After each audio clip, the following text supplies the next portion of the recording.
اگلی صورت ہے سورۃ الجمعہ. ظاہر نام ہی اس کا جمعہ ہے، اس میں جمعے کی فرضیت کا ذکر ہے. صحیح مسلم میں حدیث ہے کہ جو 3 جمعے مسلسل چھوڑ دے اللہ تعالیٰ اس کے اوپر مہر لگا دے گا. اس کا یہ مطلب نہیں ہے کہ 2 چھوڑ سکتے ہیں. وہ صحیح مسلم میں یہ حدیث ہے کہ جس نے جان بوجھ کے ایک نماز بھی چھوڑی ہے، یعنی بندے کے کفر اور اسلام کے درمیان فرق ایک نماز ہے. یہ صحیح مسلم میں نماز بندے کے کفر اور ایمان کے درمیان فرق ہے، شرک اور اسلام کے درمیان. اور ترمذی میں الفاظ موجود ہیں کہ جس نے جان بوجھ کے نماز چھوڑی گویا اس نے کفر کیا.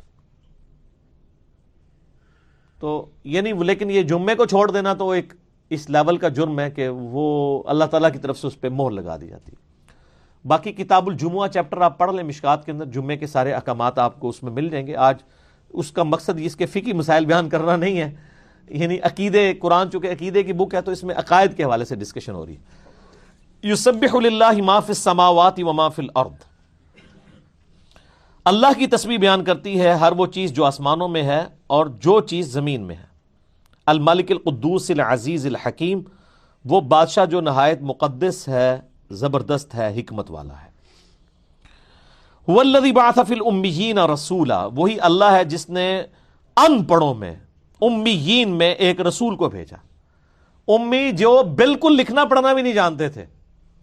کسی فلاسفروں میں نہیں آیا رسول. اگر کسی فلاسفروں کی سرزمین میں آتا، کوئی یونان میں آ جاتا تو یونان میں تو پہلے بھی انٹلیکچوئلز پیدا ہوئے تھے، اتنا بڑا کارنامہ نہ ہوتا. بالکل اجڑ ان پڑھ لوگوں میں اللہ نے پیغمبر بھیج کے ان ان پڑھوں کے ذریعے پوری دنیا پہ غلبہ کروایا دین کا، یہ ثابت کرنے کے لیے کہ پیچھے اللہ ہے.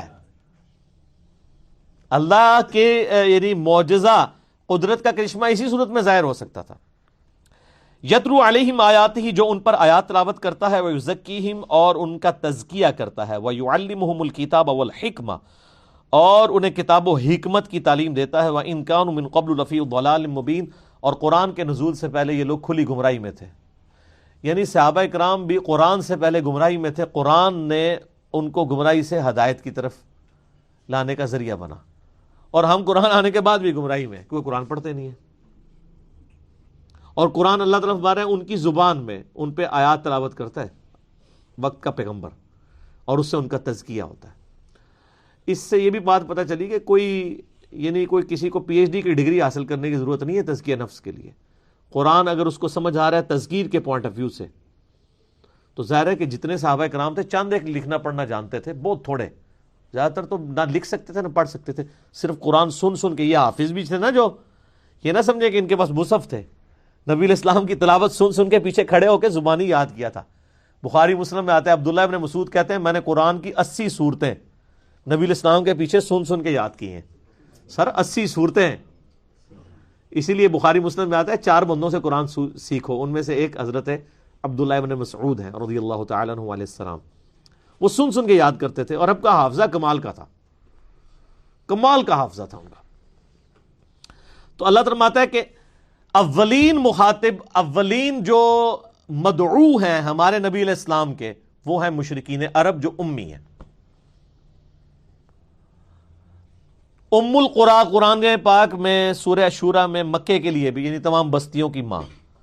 تو آپ علیہ السلام کے جو اولین مخاطب تھے جن کی طرف نبی علیہ السلام پیغمبر بنا کے بھیجے گئے اور ان پہ حجت تمام کی، وہ عرب کے لوگ تھے. اسی لیے ان کے بارے میں آیا ہے سورہ توبہ میں، وہ بھی 23 سالہ دعوت کے بعد، کہ اب جو کوئی ایمان نہیں لائے گا 4 مہینے کا ٹائم ہے، یا تو عرب کی سرزمین چھوڑ کے چلا جائے، ادروائز اسے قتل کیا جائے گا.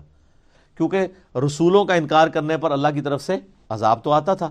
تو سورہ توبہ کی آیت نمبر 14 میں آیا کہ اس دفعہ اللہ نے عذاب کا طریقہ یہ کیا ہے کہ مسلمانوں تمہاری تلواروں کے ذریعے اللہ تعالیٰ ان کو قتل کروائے گا. اینڈ رزلٹ تو سیم ہے، چاہے آسمان سے پتھر نازل ہوتے مکے کے لوگوں کے اوپر جو ایمان نہیں لے کے آئے تھے، کیونکہ ایک ٹائم پیریڈ کے بعد تو پھر پتھر نازل ہوتے ہیں نا. قوم نوح کو اللہ تعالیٰ نے طوفان سے غرق کیا، قوم لوط علیہ السلام کو تباہ و برباد کیا، قوم شعیب کو کیا، تو قوم محمد کو بھی اللہ تعالیٰ نے کرنا تھا صلی اللہ علیہ وآلہ وسلم. صرف اہل ایمان بچائے جانے تھے، لیکن اس دفعہ یہ کہا کہ تلوار کے ذریعے. اور پھر پہلے چھوٹی قسطیں آئیں عذاب کی، غزوہ بدر کی شکل میں، غزوہ خندق کی شکل میں، اور پھر الٹیمیٹلی جو ہے وہ سورہ توبہ کی آیات نازل ہوئیں. فتح مکہ کے بعد یعنی اناؤنسمنٹ کی کہ یا تو اسلام قبول کرو یا عرب کی سرزمین چھوڑ کے چلے جاؤ، ادروائز عرب میں نہیں رہ سکتے، کیونکہ عرب کے لوگوں پر اللہ نے اپنے پیغمبر کے ذریعے حجت تمام کر دی، یہاں کوئی زندہ نہیں رہ سکتا کہ نبی کی وہ دعوت قبول نہ کرے. تو وہ کیا ہونا تھا؟ اللہ کی طرف سے عذاب آنا تھا، تو وہ قتل کی شکل میں آ گیا. اسی پہ میرا لیکچر ہے مسئلہ 85، قرآن اور قتال ہمارے نبی علیہ السلام کی دو خصوصیات. تو اللہ تعالیٰ فرماتا ہے کہ اس نبی کے آنے سے پہلے یہ لوگ کھلی گمراہی میں تھے. وَآخَرِينَ مِنْهُمْ لَمَّا يَلْحَقُوا بِهِمْ، اور ابھی تو اور لوگ ہیں جو ابھی ان سے آ کے ملے نہیں ہیں، یعنی ابھی تابعین تبع تابعین دوسرے علاقوں کے لوگوں نے تو ابھی مسلمان ہونا ہے. یعنی اولین مدعو کون ہے؟ مشرکین عرب، اور اس کے بعد پھر یہ سرکل پھیلتا جائے گا، عجم میں بھی جائے گا، اور پھر آپ دیکھیں کہاں تک پہنچا ہے. رومن اور پرشین امپائر بھی گری ہیں، دنیا کے 7 براعظموں تک یہ دعوت پہنچی ہے. تو آہستہ آہستہ کرتے کرتے کرتے وہ تاتاری جو اسلام کے دشمن تھے انہوں نے اسلام قبول کر لیا. ہمارے سب کانٹیننٹ میں ہم ہند کے رہنے والے لوگ تھے، ہم تو اولین مخاطب نہیں تھے. ہندوستان میں بھی اسلام آ گیا، افریقہ میں بھی اسلام چلا گیا، ٹھیک ہے، یورپ میں بھی چلا گیا. 300 سال 400 سال تک سلطنت عثمانیہ رہی، آج بھی چلے وہ سلطنت نہیں. ٹرکی ایک شہر یعنی ملک رہ گیا، باقی مسلمان تو وہاں پہ بھی موجود ہیں. تو اس کی پریڈکشن پہلے ہی تھی کہ ابھی اور لوگ ہیں جو ان کو آ کے ملیں گے. وَهُوَ الْعَزِيزُ الْحَكِيمُ، اور اللہ تعالیٰ غالب ہے اور حکمت والا ہے. اس آیت کے کانٹیکسٹ میں ایک حدیث ہے بخاری و مسلم کی جو مس یوز کی ہے، قادیانیوں نے بھی مس یوز کی ہے اور حنفیوں نے بھی. میرا اس کے اوپر آلریڈی ایک کلپ ریکارڈڈ موجود ہے. امام ابو حنیفہ رحمہ اللہ کا ذکر قرآن پاک میں، ایک طرف ڈاکٹر اسرار کی تصویر ہے، ایک طرف میری ہے. ڈاکٹر اسرار صاحب نے بھی ایک لیکچر میں کہہ دیا اس آیت میں امام حنیفہ کا ذکر ہے، مجھے تو نہیں نظر آیا، ان کو پتہ نہیں کہاں سے نظر آ گیا. تو وہ ایک حدیث کے ساتھ جوڑتے تھے، حالانکہ حدیث بالکل آؤٹ آف کانٹیکسٹ ہے. وہ حدیث بخاری مسلم دونوں میں، مشکات میں 30 جلد میں آپ کو قریش کے فضائل والے چیپٹر میں مل جائے گی، صحابہ کرام کے فضائل میں. اس میں الفاظ موجود ہیں کہ نبی علیہ السلام سے اس آیت کے بارے میں صحابہ نے پوچھا یہ کون سے لوگ ہیں جو ہمیں بعد میں آ کے ملیں گے؟ تو آپ صلی اللہ علیہ وآلہ وسلم نے کیا فرمایا؟ آپ صلی اللہ علیہ وآلہ وسلم نے فرمایا آپ کے پاس سلمان فارسی بیٹھے ہوئے تھے. سلمان فارسی کون تھے؟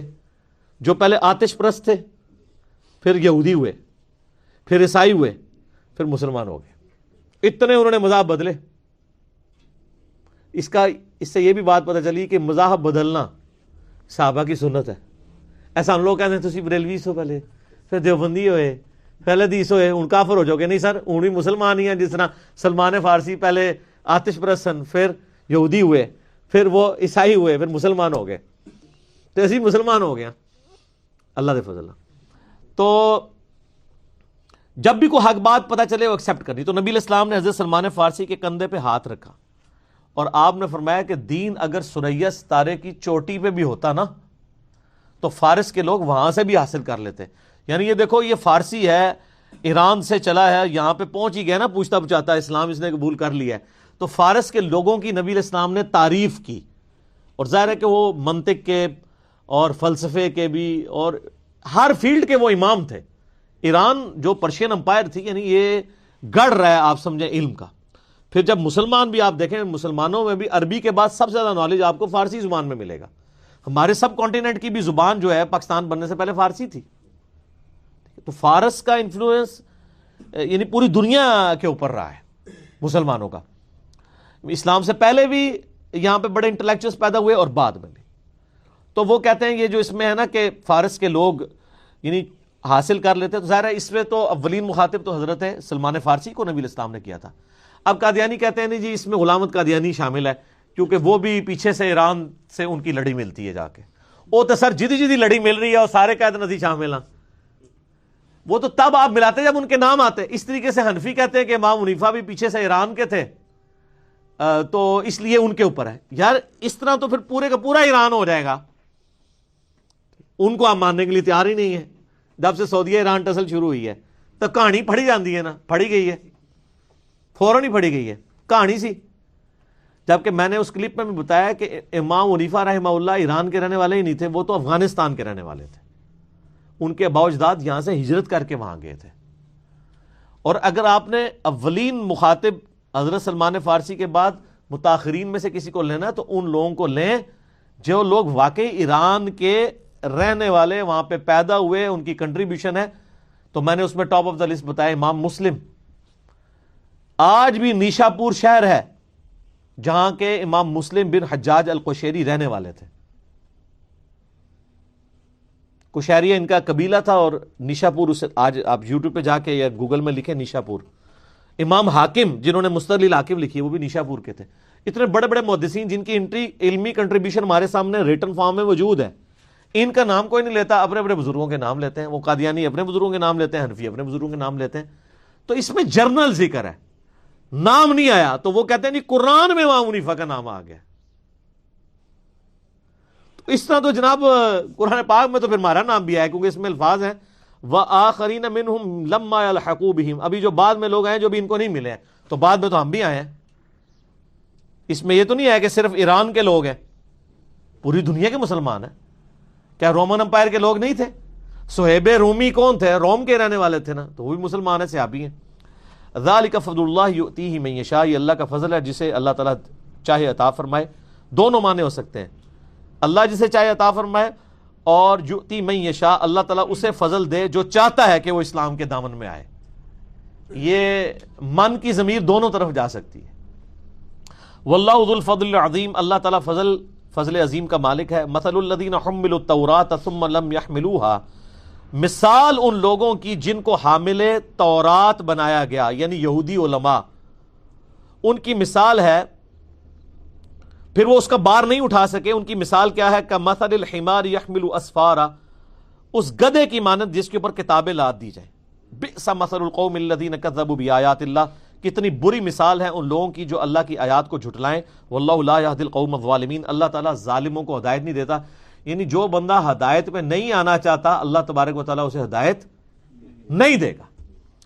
اس میں اللہ تبارک و تعالیٰ نے ایک مثال بیان کی ہے علماء یہود کی, کہ یہ گدھوں کی مانند ہے. جیسے گدھے کے اوپر آپ کتابیں لاد دیں, تو کیا کوئی گدھا وہ کتاب پڑھ کے کچھ حاصل کر سکتا ہے؟ تو اللہ نے فرمایا ایسے علماء بھی گدھوں کی مثال ہیں کہ جو کتابوں سے استفادہ نہیں کرتے. آج کے دور میں بھی آپ کو مل جائیں گے, شوکیسوں میں کتابیں رکھی ہوئی ہیں, ان سے کہیں کہ کتاب کھول کے دیکھیں کہ کیا نماز کا طریقہ وہی ہے جو آپ پڑھا رہے ہیں, تو کھولنے کے لیے تیار نہیں ہے. اچھا الٹا جو کتابیں پڑھ کے بیان کرتے ہیں وہ کہتے ہیں جی آپ کی مثال تو گدھوں کی آئی ہے. جو کتابیں پڑھ کے علم حاصل کرتا ہے اس کی مثال گدھوں کی آئی ہے. نہ, مثال کو سمجھیں. اللہ تعالیٰ ہمارا کہ علماء یہود کافر بن گئے ہیں, ان کے پاس کتابیں تھیں, ان کتابوں میں لکھا ہوا تھا کہ نبی علیہ السلام پیغمبر آخر الزمان بن کے آئیں گے, اس کے باوجود اس کتاب سے انہوں نے استفادہ نہیں کیا, تو یہ گدھے ہیں. تو جو علماء کتابوں سے استفادہ نہ کریں وہ کیا ہیں؟ گدھے. تو سر یہ آپ کے فضائل و برکات قرآن میں بیان ہوئے ہیں, ہمارے نہیں. ہم تو ان کتابوں سے استفادہ کر رہے ہیں. ایک گدھے کے اوپر آپ کتابیں لاد دیں تو وہ اس کو پڑھ سکتا ہے, یعنی وہ استفادہ نہیں کر رہا. تو عالم جس کے پاس کتابیں ہوں شوکیس میں, اور وہ بڑی بڑی درسی کتابیں بھی اٹھا کے تو اپنے ٹیبل پہ سجائی ہوئی ہیں عربی کی, لیکن اس کے اوپر عمل نہ کر رہے ہوں, تو وہ گدھے کی مثال ہے. نہ کہ وہ جو کتاب پڑھے پھر اس پہ عمل کرے. یہی تو اللہ تعالیٰ کہہ رہا تھا کہ تمہاری کتابوں میں لکھا ہے کہ آخری پیغمبر نے آنا ہے, تو تم کیوں کافر بنے ہوئے, اس پہ عمل کرو. تو جو عالم کتابوں پہ عمل نہ کرے وہ گدھے کی مثال ہے, نہ کہ وہ کہ جو اپنے آپ کو علمی کتابی کہے. تو سر اس لیے پھر ایک بار جھوم کے کہہ دیں, نہ میں وابی نہ میں بابی, میں ہوں مسلم علمی کتابی. ہم کتابی کیوں کہہ رہے ہیں اپنے آپ کو؟ اس لیے کہ ہم کتابوں کو پڑھا ہوا نہیں رہنے دیتے, پڑھتے بھی ہیں. یہ پڑھی ہوئی نہیں ہے, پڑھی ہوئی ہیں. تو اگر پڑھی ہوئی ہوں گی جس طرح شوکیسوں میں ہے, تو وہ علماء یہود کی مثال ہے کہ گدھے کی مثال ہے.